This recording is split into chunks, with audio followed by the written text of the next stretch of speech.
नमस्कार दोस्तों, स्वागत है आपके अपने YouTube चैनल संस्कृत अड्डा पर। दोस्तों, आज की जो वीडियो इसमें हम करेंगे संस्कृत प्रैक्टिस सेट में संस्कृत की परीक्षाओं के लिए महत्वपूर्ण क्वेश्चन जो आपके आगे आने वाले एग्ज़ाम के लिए महत्वपूर्ण आएंगे, चाहे आप इसमें किसी भी संस्कृत के एग्ज़ाम की तैयारी कर रहे हों।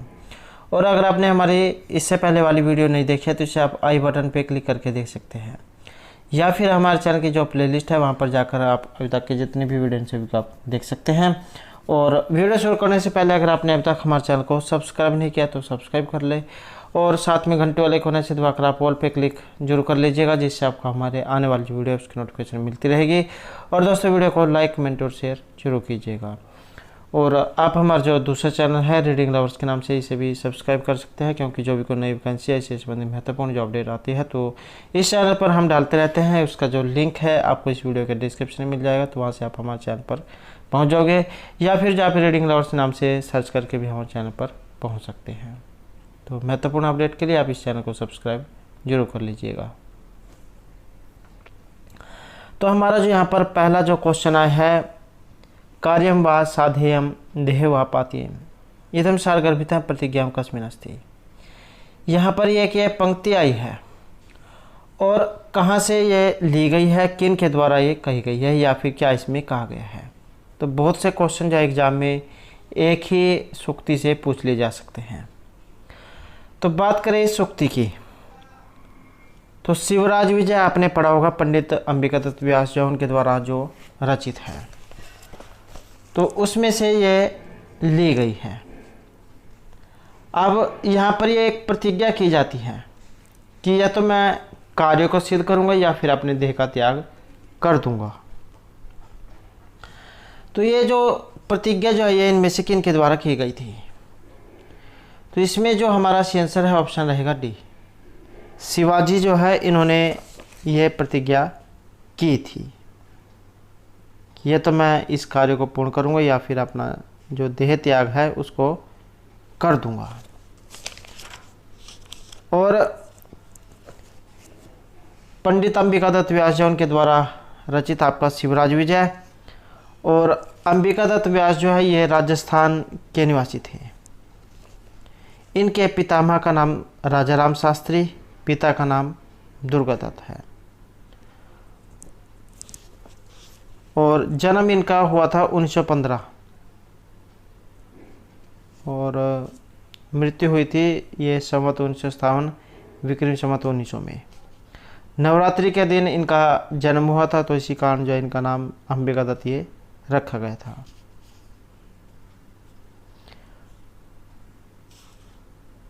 और एक जो पत्रिका भी आ जाती है, तो पीयूष प्रवाह पत्रिका का संपादन इन्होंने किया था, और शतावधान और घटिका शतक की उपाधि से इन्हें अलंकृत किया गया था, क्योंकि एक घड़ी में 100 श्लोकों की रचना करने की जो समर्था है ये रखते थे। ये जो पंडित अंबिका दत्त व्यास जो है इन्होंने संस्कृत और हिंदी इसमें कुल 78 जो रचनाएं हैं इनका प्रणयन किया था। और बिहारी के दोहों पर आधारित कुंडले छंद में रचित बिहारी विहार नामक ग्रंथ की रचना के बाद ये हिंदी के मूर्धन्य कवि के रूप में भी गिने जाने लगे थे। और ये जो शिवराज विजय जो है ये आपका निश्वासों में है, और 12 इसमें निश्वास हैं, और 3 विराम हैं, प्रत्येक में 4 निश्वास हैं। और हिंदी भाषा में रचित रचनाएं चतुरंग चातरी, आश्चर्य वृत्तांत, विहारी विहार, कथा कुसुम, गद्य काव्य मीमांसा और कुंडली दर्पण, ये जय पंडित अंबिका दत्त व्यास जो इनके द्वारा रचित हिंदी भाषा में रचनाएं हैं।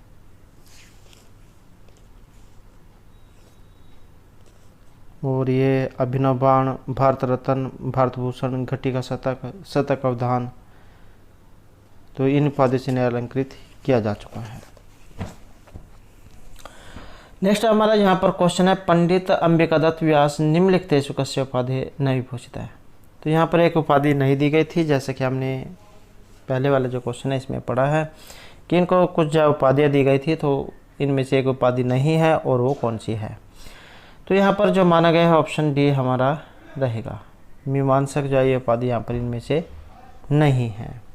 तो इसके अलावा जो है यहाँ पर इन्हें और उपाधियाँ दी गई थी। अभिनव बाण हो गया, भारत रत्न, भारत भूषण, घटी का शतक, शतक अवधान।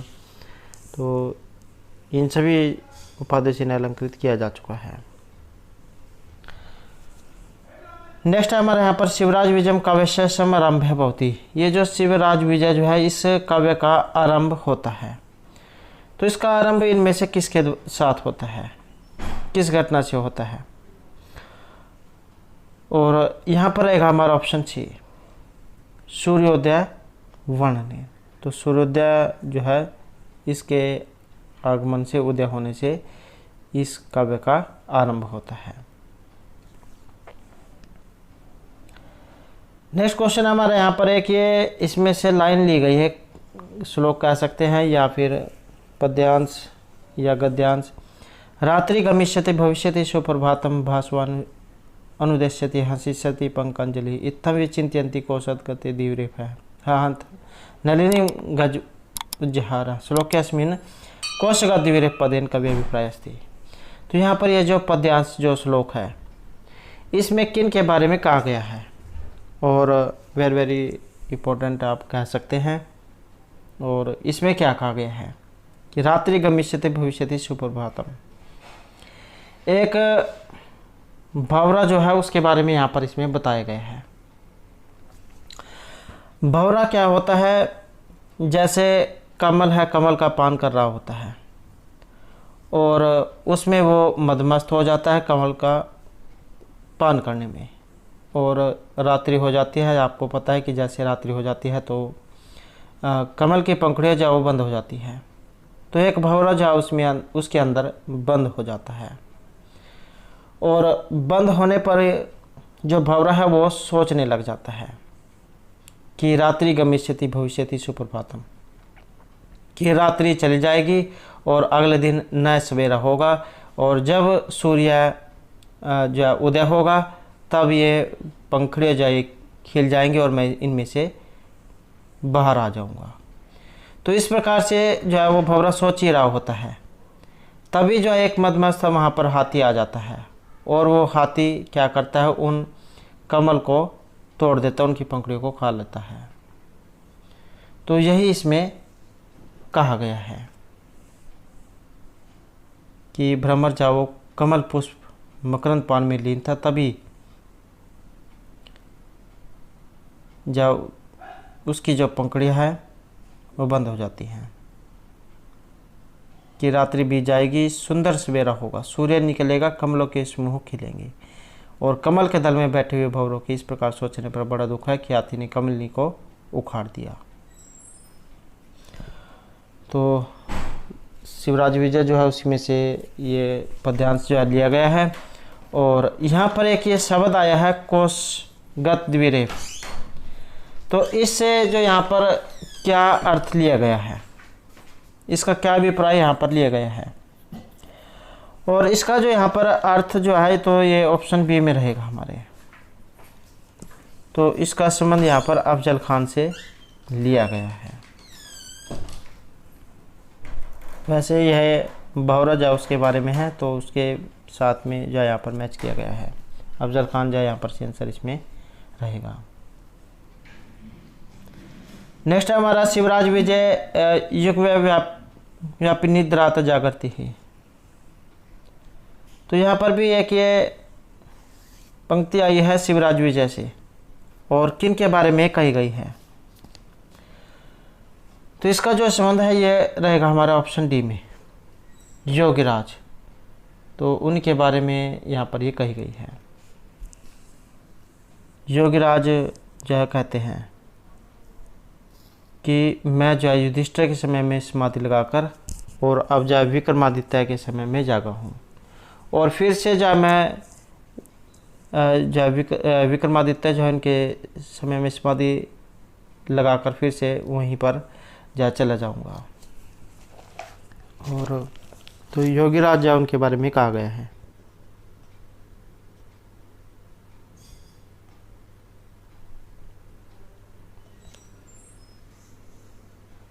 योगीराज जो यहाँ पर इसमें कहते हैं कि सचमुच मैंने समय की जो गति है उसका ज्ञान नहीं किया है। मैं युधिष्ठिर के समय में समाधि लगाकर वो विक्रमादित्य के समय में उठा हूँ और फिर समाधि में ही यहाँ से जाकर लीन हो जाऊँगा।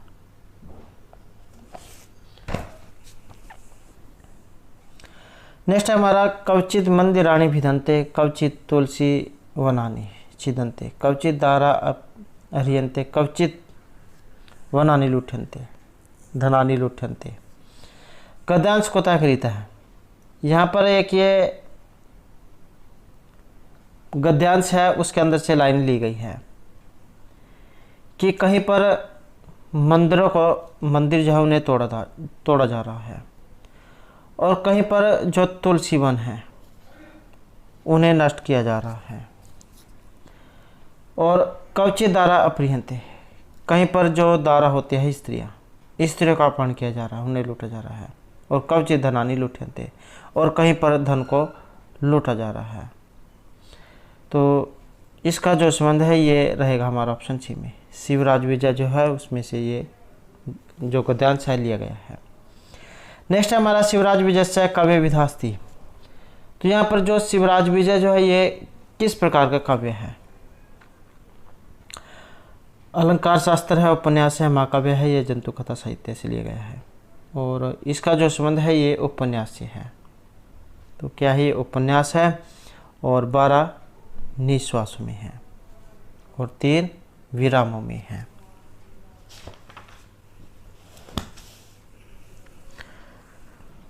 नेक्स्ट है हमारा क्वेश्चन, रामः गस्ति ग्रामं प्रयोगः अस्ति। तो ये इसमें बताना है कि कर्तरी का है, कर्म का है, भाव का है, ये इनमें से किसी में भी ये नहीं है। वाच्य 3 प्रकार के होते हैं, कर्तरी, कर्म और भाववाच्य। तो इसका जो यहाँ पर संबंध है तो ये ऑप्शन ए में रहेगा हमारा। कर्तृवाच्य जो उसका उदाहरण है ये। कर्तृवाच्य जैसे यहाँ पर ये रामो जो आया है, हम पढ़ते हैं राम हैं, और ये जो विसर्ग जो है इनको ही ओ यहाँ पर हुआ है, ऐसे ये बना है। तो कर्तृवाच्य का यहाँ पर प्रयोग हुआ है। कर्तृवाच्य के कर्ता में प्रथमा विभक्ति, कर्म में द्वितीय विभक्ति और क्रियाकर्ता के अनुसार होती है। सूत्र अगर कई बार एग्जाम में आ जाए कि विसर्गों को करने वाला सूत्र कौन सा है, हसीचा जो सूत्र है वो यहाँ पर लगा है, हसीचा सूत्र रहेगा। नेक्स्ट है धातु विद्यमान है तव्यत प्रत्यय कस्मिन् अर्थे भवति। ये जो तव्यत जो प्रत्यय है इसका प्रयोग आपने बताना है किस अर्थ में है, कर्तरी, भाव कर्म या कर्म अर्थ में। और ये जो यहाँ पर रहेगा ऑप्शन सी हमारा, भाव कर्म में इसका प्रयोग होता है। तव्यत जो है तव्यत का बचता है तव्य शेष, और कृत जो प्रत्यय है कृत्य प्रत्यय उसके अंतर्गत ही आते हैं।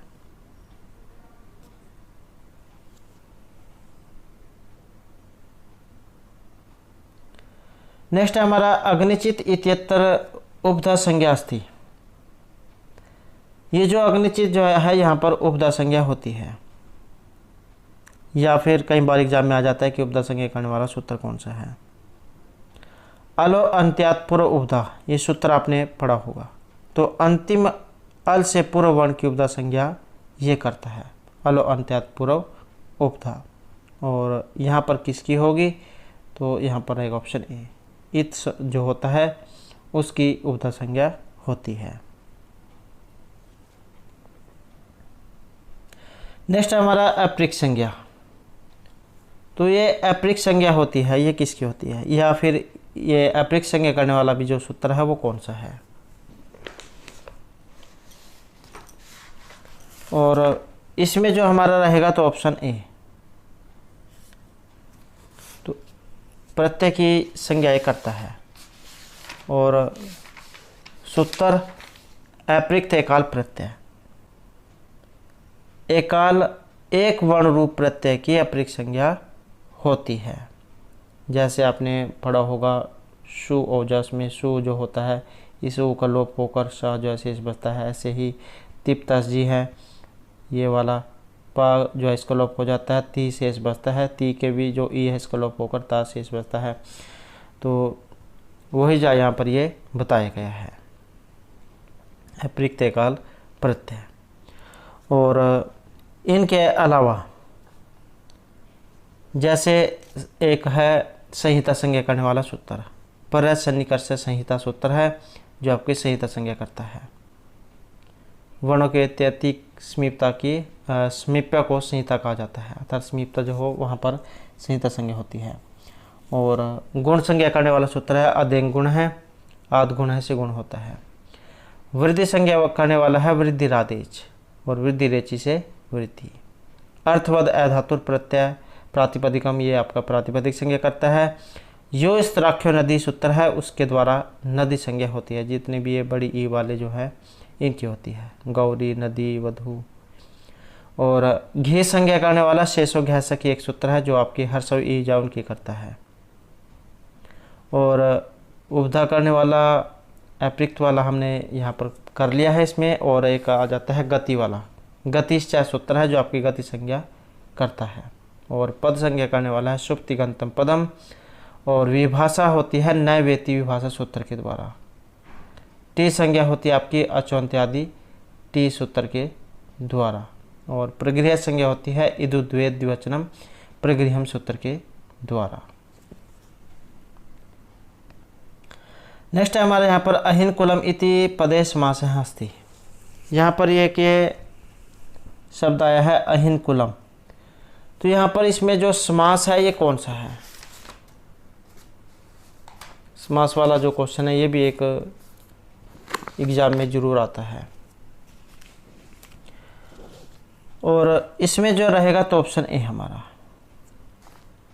द्वंद्व जो समास है यहाँ पर इसमें रहेगा। अहि च नकुल च तयो समाहार है, अहि नुकलम, अहि नकुलम, अहि च नकुल च तयो समाहार है। तो द्वंद्व समास है इसमें। और द्वंद्व समास जो है इसकी पहचान क्या है? च और इनके द्वारा इसे जोड़ जाता है, दोनों ही पद इसमें प्रधान होते हैं। 3 इसके भेद है, इतरेतर समाहार और एक शेष द्वंद्व समास। नेक्स्ट क्वेश्चन हमारा यहाँ पर पौरवशाला है। इसका जो विग्रह है ये आपने बताना है। और इसका जो यहाँ पर इसमें विग्रह जो है ये रहेगा ऑप्शन डी में हमारा, पूर्वश्याम शालायाम भव है, पौरवशाला है। और समास कौन सा है? तो समास रहेगा इसमें तत्पुरुष, तो तत्पुरुष समास है इसमें। तदित अर्थ उत्तर पद समाहरे जाए, तो तदित अर्थ के विषय में उत्तर पद पर रहते और समाहारवाच्य होने पर दिशावाचक और संख्यावाचक सुबंध का समानाधिकरण वाले सुबंध के साथ समास होता है, जिसका उदाहरण यहाँ पर इसमें दिया गया है, पौरवशाला है।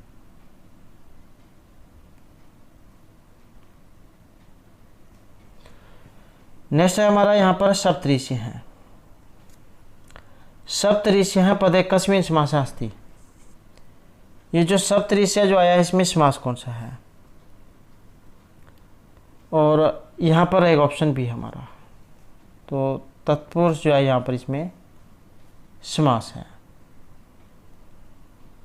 सप्त चते ऋषि हैं, ये इसका लौकिक। और सप्तम जस ऋषि जस, ये इसका अलौकिक विग्रह है।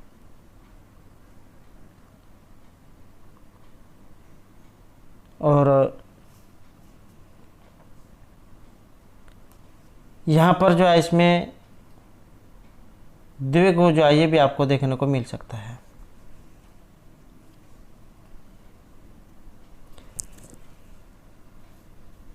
दिक् संख्या संज्ञायाम सूत्र है, संज्ञा के विषय में दिशावाचक और संख्यावाचक सुबंध का समानाधिकरण वाले सुबंध के साथ समास होता है।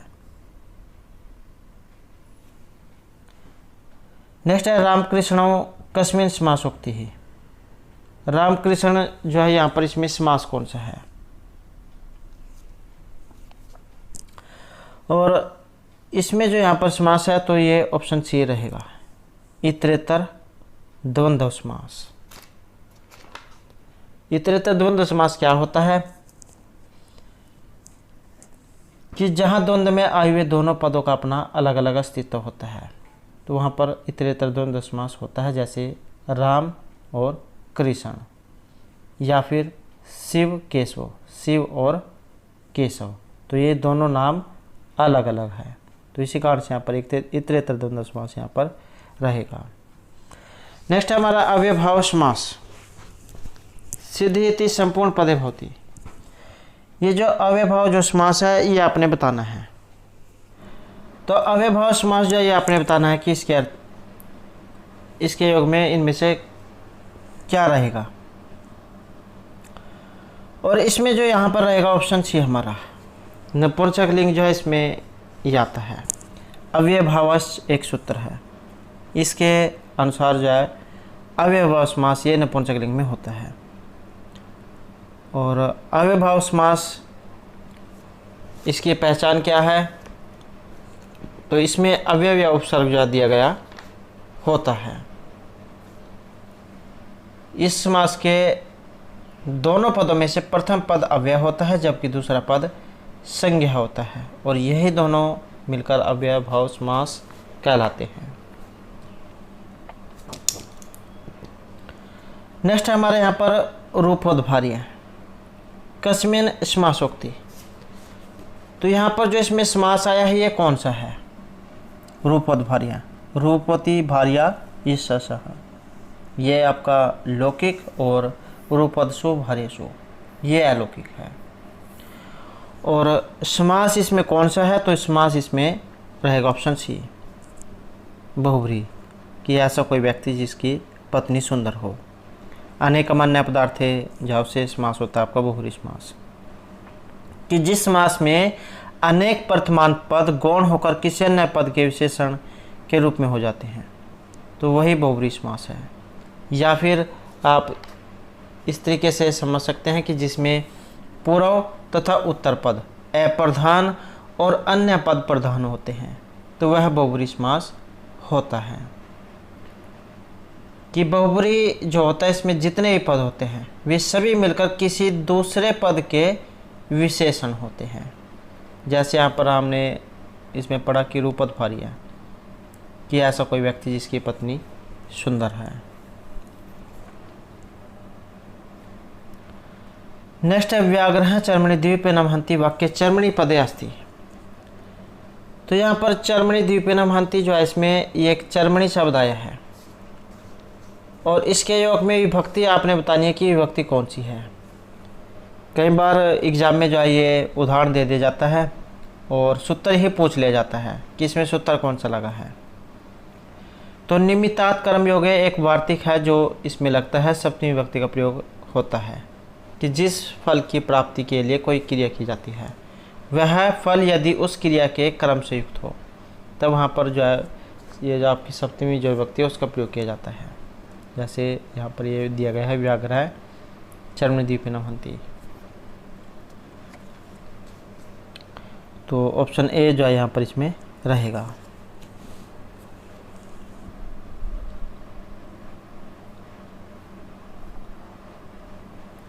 यहाँ पर जो ये चरम जो आया है इस वाक्य में द्वितीय कर्म के साथ उसका चरम समेत है, और फलभूत चरम की प्राप्ति के लिए यहाँ पर ये व्यापार होता है, इसलिए चरम जो है इसमें सप्तमी विभक्ति यहाँ पर हुई है। तो फल प्राप्ति के लिए जो कोई क्रिया की जाती है तब उसमें सप्तमी विभक्ति रहेगी। निमित्तात् कर्मयोगी सूत्र है। नेक्स्ट हमारा यहाँ पर येन अंग विकार है एवं इत्थम भूत लक्षण सूत्र विभक्ति होती है। दोनों ही वेरी इंपॉर्टेंट है। ये दोनों ही यहाँ पर सूत्र इसमें आए हैं, कारक प्रकरण जो उसमें से ये लिए गए हैं, और इनके योग में तृतीय जो विभक्ति है उसका प्रयोग किया जाता है। येन अंग विकार है, जहाँ पर शरीर में कोई विकार दिखाया जाता है तो इनके योग में तृतीय विभक्ति होती है, जैसे नेत्रेण कर्ण है कर्णेन बधिर है। और इत्थंभूत लक्षण होता है जहाँ पर कोई विशेष लक्षण चिन्ह दिखाई देते हैं। जैसे किसी के बड़े बड़े बाल हैं तो आप उसे अंदाज़ा लगा सकते हैं कि यह कोई तपस्वी है, मांगने वाला है। तो आप अपने अनुसार तो उसका आप अंदाज़ा लगा सकते हैं। तो इत्थंभूत लक्षण जो है जहाँ पर कोई विशेष चिन्ह किसी के प्रकट होते हैं तो तृतीय व्यक्ति का प्रयोग वहाँ पर होता है। नेक्स्ट है अधिक कर्म प्रवचनीय योगे सप्तमी कस्मिन अर्थे होते दस्ती। तो ये जो अधिक कर्म प्रवचनीय योग सप्तमी किस अर्थ में है, और इसमें जो यहाँ पर सप्तमी जो रहेगी तो ये है ऑप्शन बी में। अधिक जो है इसके अर्थ में यहाँ पर इसका प्रयोग हुआ है। उपअधिके च एक सूत्र है, तो इस सूत्र से अधिक अर्थ के घोषित होने पर उप की कर्म प्रवचनीय होती है या कर्म प्रवचन संज्ञा इसकी होती है, किंतु जब वह हीन अर्थ का गोतक होता है तब द्वितीय व्यक्ति का प्रयोग वहाँ पर किया जाता है। जैसे उपहरि सुरहा।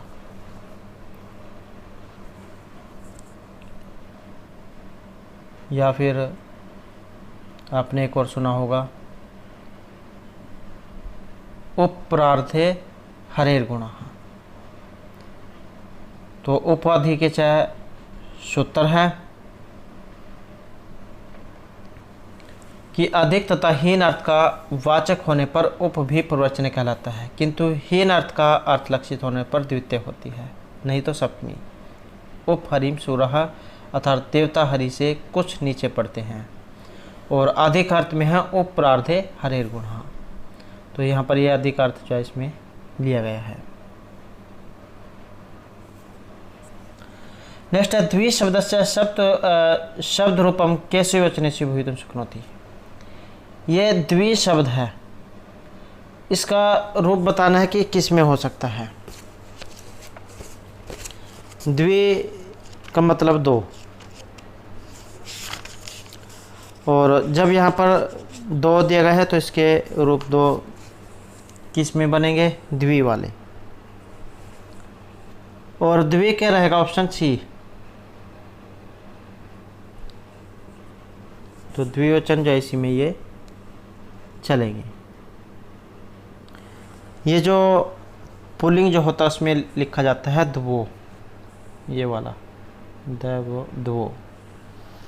स्त्रीलिंग में हो जाता है द्वे, और नपुंसकलिंग में भी होता है द्वे। तो यहाँ पर ये जो द्वि जो आया है आपका, ये तीनों लिंग जो है इनमें एक समान रहता है। तो यहाँ पर जो ऑप्शन डी भी यहाँ पर इसमें से आंसर हो सकता है, क्योंकि द्वि जो है इसके तीनों रूपों में एक समान रूप होते हैं।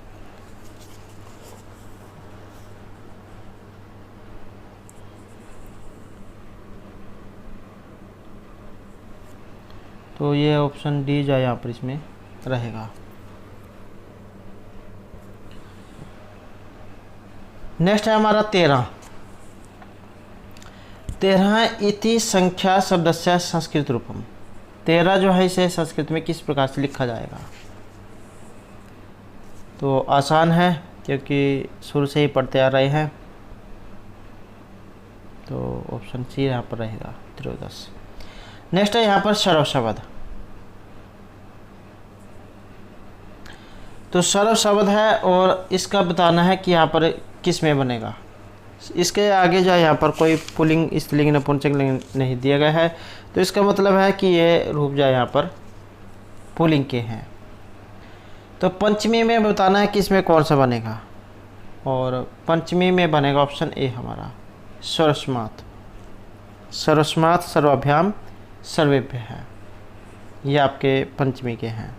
रूप कैसे चलते हैं सर्व के, सर्व का मतलब होता है सब। सर्व है सर्वो सर्वे सर्वम सर्वो सर्वान् सर्वेण सर्वाभ्याम सर्वैः सर्वस्मै सर्वाभ्याम सर्वेभ्यः सर्वस्मात् सर्वाभ्याम सर्वेभ्यः सर्वस्य सर्वेहो सर्वेषां सर्वस्मिन् सर्वयोः सर्वेषु। ये जो सर्वस्य जो यहाँ पर आया है, जैसे आपने राम का पढ़ा होगा, रामस्य ऐसे ही सर्वस्य है षष्ठी एकवचन में। और सर्वः, ये जो सर्वः जो यहाँ पर आया है ये बनता है आपके स्त्रीलिंग में। सर्वः ये प्रथमा और द्वितीय इनके बहुवचन का है, और सर्वात जाए कहीं पर भी नहीं बनता है। स्त्रीलिंग में चलेंगे आपके सर्वा सर्वे सर्वाः, सर्वाम सर्वे सर्वाः, सर्वया सर्वाभ्याम सर्वाभिः, सर्वस्यै सर्वाभ्याम सर्वाभ्यः, सर्वस्याः सर्वाभ्याम सर्वाभ्यः, सर्वस्याः सर्वयोः सर्वासाम, सर्वस्याम सर्वयोः सर्वासु। तो इस प्रकार से ये स्त्रीलिंग में इसके रूप चलते हैं। नेक्स्ट है हमारा यहाँ पर नृ शब्द। नृ शब्द है और प्रथमा एक वचन जो है इसका रूप आपने बताना है कि प्रथमा एक वचन का रूप इनमें से कैसे बनेगा। तो इसका जो यहाँ पर रूप है ऑप्शन आएगा हमारा बी। नह जो आया है ये ना, ये आपका एक वचन का है और रूप इसके कैसे चलते हैं। ना नरौ नर है, नरम नरौ नरीन, ना निरिभ्याम निरिभिः, ने निरिभ्याम निरिभ्यः, नह निरिभ्याम निरिभ्यः, नह नो नरीणाम, नरीनोः नरीषु, हे नह हे नरौ हे नरः।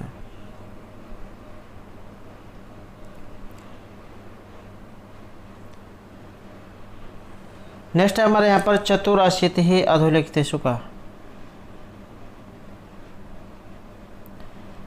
तो चतुर मतलब 4 और अशीति होता है 80, तो 80 और 4 84। तो यहाँ पर आएगा ऑप्शन बी। और ये जो 48 आया है इसको बोला जाता है अष्टाचत्वारिंशत्, और जो 480 है इसे कहा जाता है अशीति अधिकम चतुर्शतम। 400 में कितने हैं, 80 अधिक है, अशीति अधिकम चतुर्शतम, 400 में 80 ज़्यादा। नेक्स्ट हमारा संस्कृत से संख्यावाचक शब्द अनुसारम 15 कथम लिख्यति। तो यहाँ पर ये भी आसान है, 15 को कैसे लिखा जाएगा, और यहाँ पर एक ऑप्शन भी हमारा 5-10। नेक्स्ट है 80 संख्या संस्कृत कथ्यति। 80 जो होता है इसे संस्कृत में कैसे लिखा जाता है, और हमने ऊपरले वाला जो क्वेश्चन है इसमें भी पढ़ा, अशीति ही इसे कहा जाता है।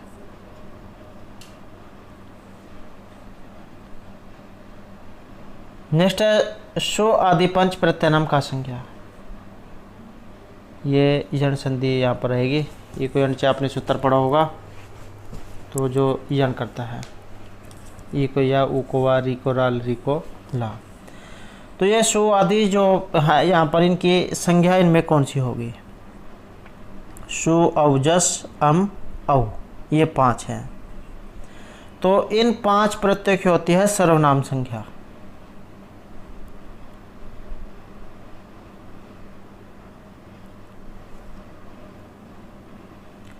नेक्स्ट है नम धातु लिट लकार उत्तम पुरुष एक वचन का रूप। नम धातु है नमस्कार करने अर्थ में, और लिट लकार में यहाँ पर बताना है उत्तम पुरुष और एक वचन का रूप। तो इसका जो रूप है यहाँ पर ये रहेगा ऑप्शन ए में, नन श्यामी नन श्याम हैं नन श्याम हैं।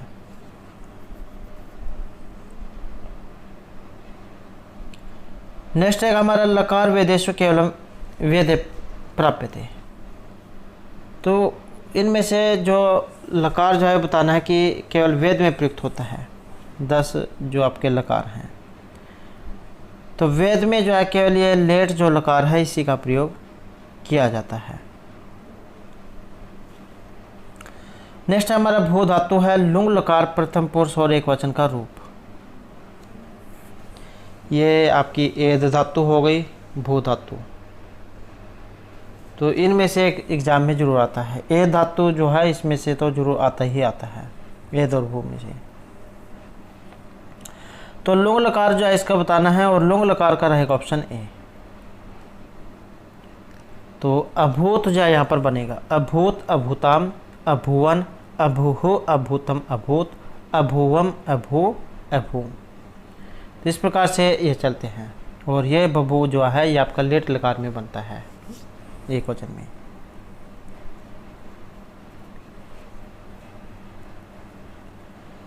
नेक्स्ट है उवाच कस्मिन् लकारे रूप अस्ति। तो ये जो उवाच जो है यहाँ पर आया है किस लकार में है?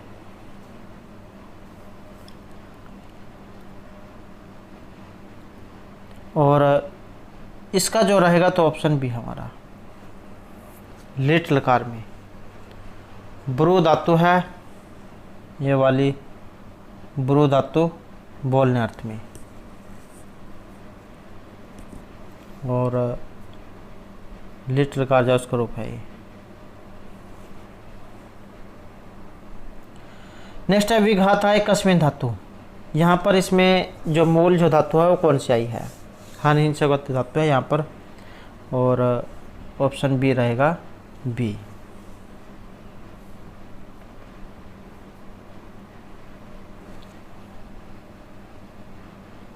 नेक्स्ट है हमारा भद्रम भूयात् भवतः का अर्थ अस्ति।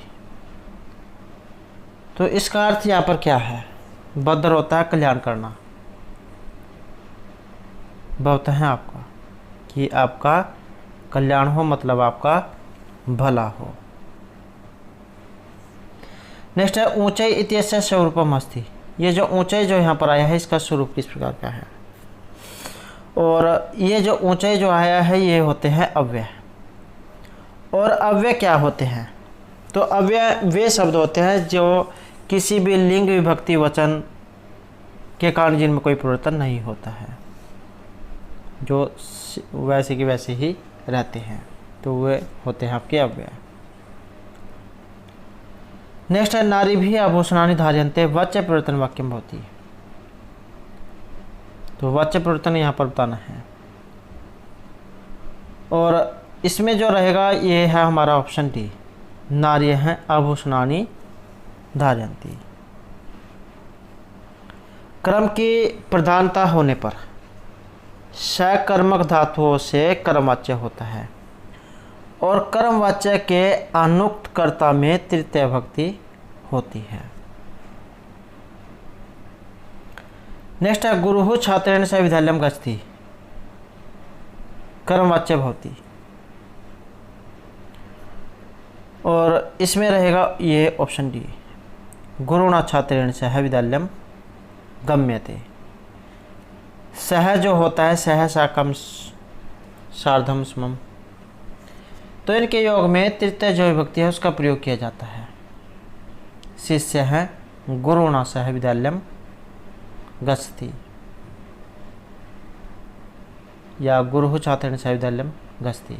तो बात एक ही है, सह धातु जो होती है सह साकम सार्धम समम, तृतीय विभक्ति का प्रयोग इनके साथ होता है। राम है जनकिया साकम गच्छति। और कर्म तो ये ऑप्शन डी में है, क्योंकि यहाँ पर कर्तृवाच्य से कर्मवाच्य में बदलने हेतु कर्ता में तृतीय और कर्म में प्रथमा विभक्ति का प्रयोग किया जाता है, और क्रिया क्या हो आत्मनिपद में चलती है ये वाली। नेक्स्ट है निम्नलिखितेषु वाक्येषु शुद्धम् अस्ति। यहाँ पर एक सही है, और सही जो है ये रहेगा ऑप्शन सी वाला, तव्य स अहम चित्रम द्रक्ष्यामि, क्योंकि ये सह जो आ गया है इसके साथ तृतीय विभक्ति का प्रयोग होता है।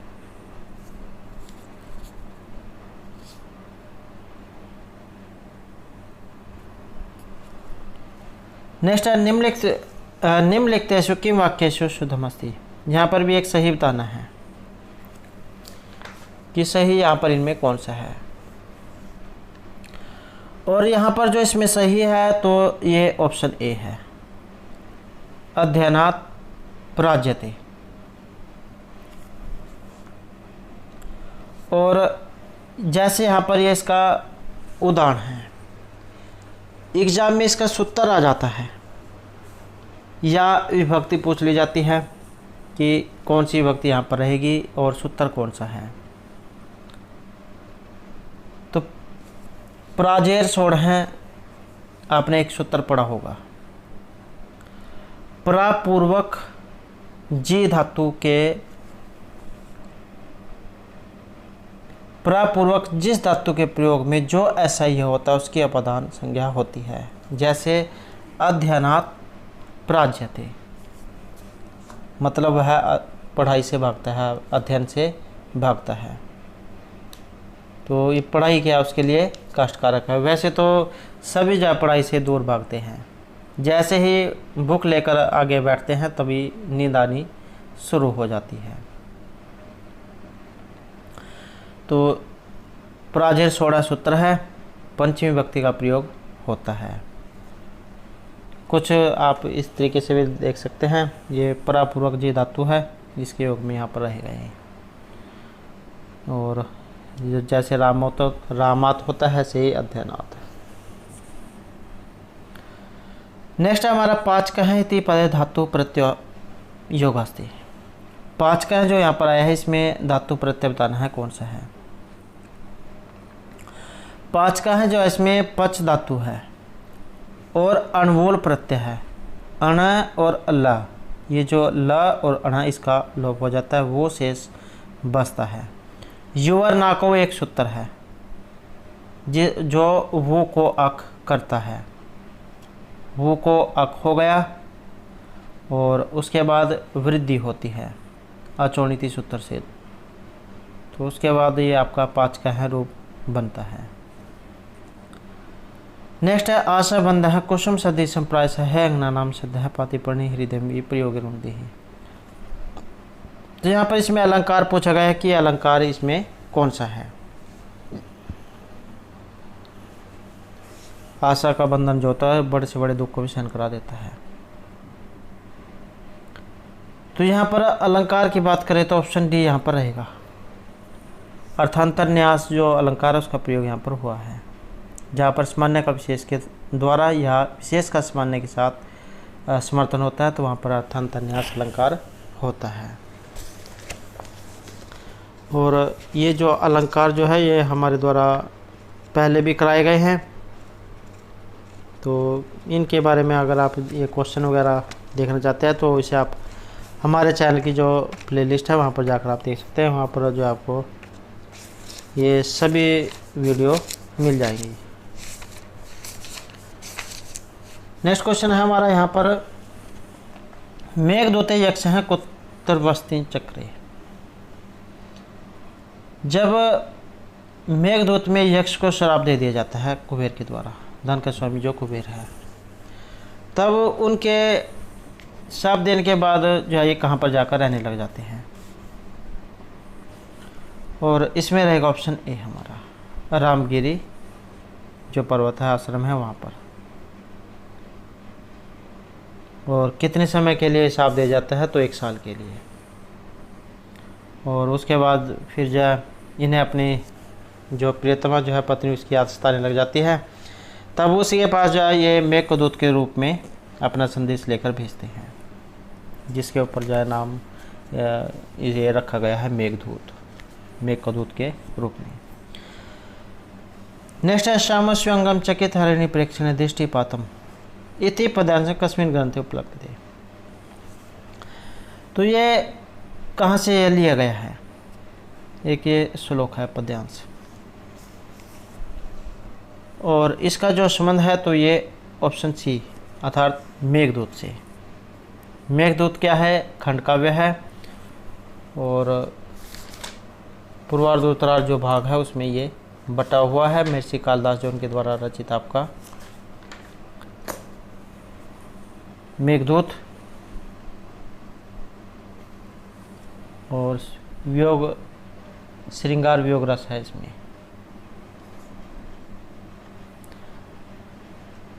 नेक्स्ट है कस्य काव्यम नारिकेल फल समितम।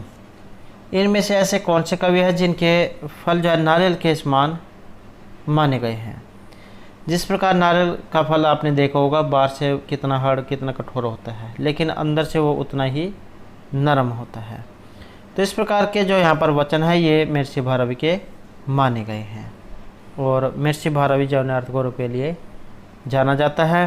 किरात अर्जुनम इनके द्वारा रचित है, जिसमें 18 सर्ग 1030 श्लोक है। विरस इसमें रहेगा।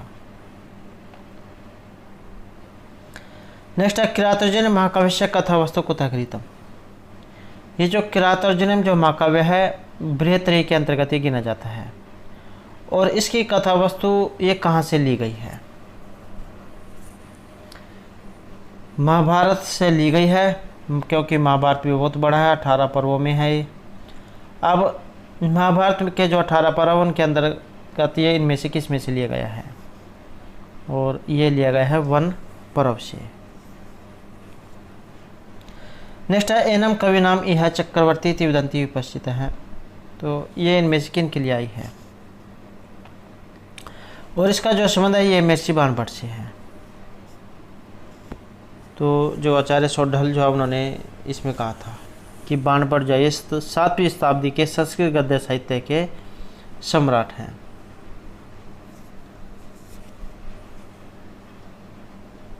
नेक्स्ट रहेगा हमारा शाल्मलेय वृक्ष वर्णनम कस्मिन् काव्ये दृश्यते। ये जो शाल्मलेय वृक्ष जो वर्णन है इनका वर्णन आपको कहाँ पर देखने को मिलेगा? और यहाँ पर जैसे इसमें शाल्मलेय वृक्ष है, इसके अलावा पंपा सरोवर हो गया और जाबाली आश्रम,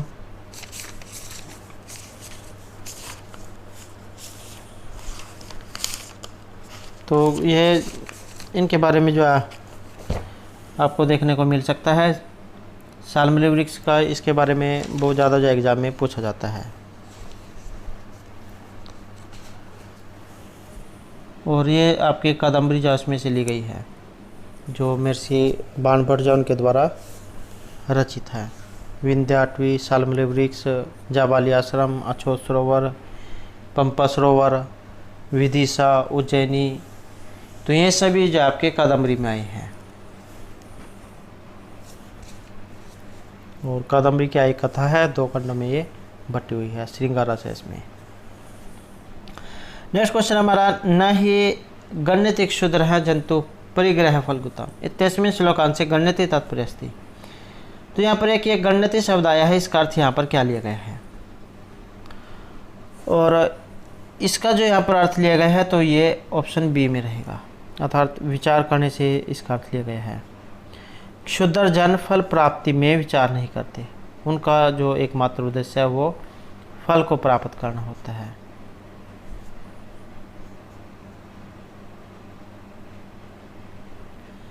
तो दोस्तों थे हमारे आज के यहाँ पर संस्कृत की परीक्षाओं के लिए कुछ महत्वपूर्ण क्वेश्चन जो आपके आगे आने वाले एग्जाम के लिए महत्वपूर्ण रहेंगे। और दोस्तों अगर आपने अब तक हमारे चैनल को सब्सक्राइब नहीं किया तो सब्सक्राइब कर ले। और हमारे साथ अंत बनाने के लिए धन्यवाद।